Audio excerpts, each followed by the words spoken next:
Good evening, everyone. My name is William Green, and tonight I am going to be discussing my research paper on the economic implications of the GI Bill throughout its three major iterations: the Service Members Readjustment Act of 1944, the Montgomery GI Bill of 1984, and the Post 9/11 GI Bill of 2008.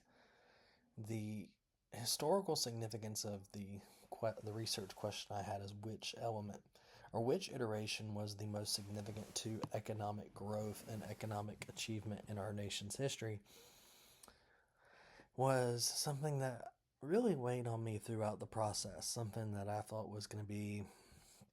I honestly thought the post 9/11 GI Bill, which is the GI Bill I used to go to school, would be the one that had the most effect on our nation's economy overall. But as my research went on, one of the things I realized is that the Montgomery GI Bill and the post 9/11 GI Bill were both solely meant to be recruiting tools. Now, while they did encourage educational gains and they did encourage entrepreneurship, that ended up seeing men like Blake Hall, who created ID.me because of the GI Bill allowing him to go to business school at Harvard, it really was not even anywhere near the economic impact of the original iteration of the Servicemen's Readjustment Act.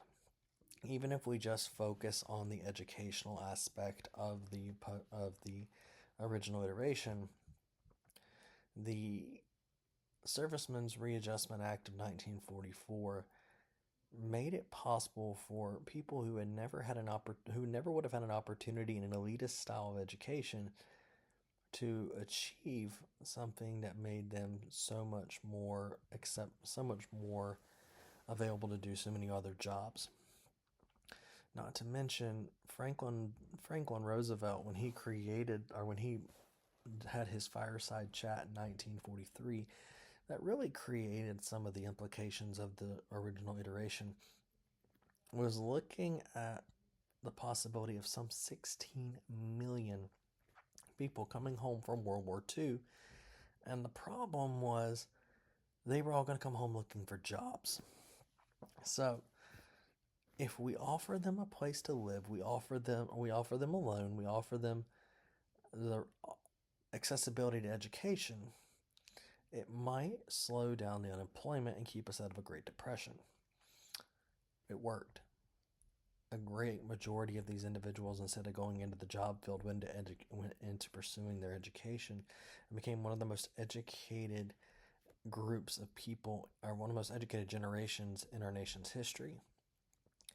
Now, these individuals also would pursue the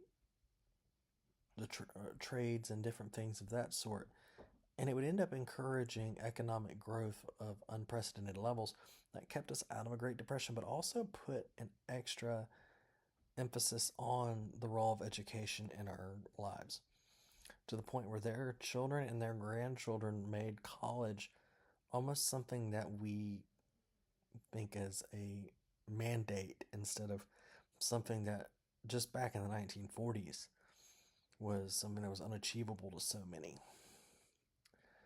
Um, Thank you for hearing me out, and thank you for all the wonderful times, all the wonderful conversations we've had in this class.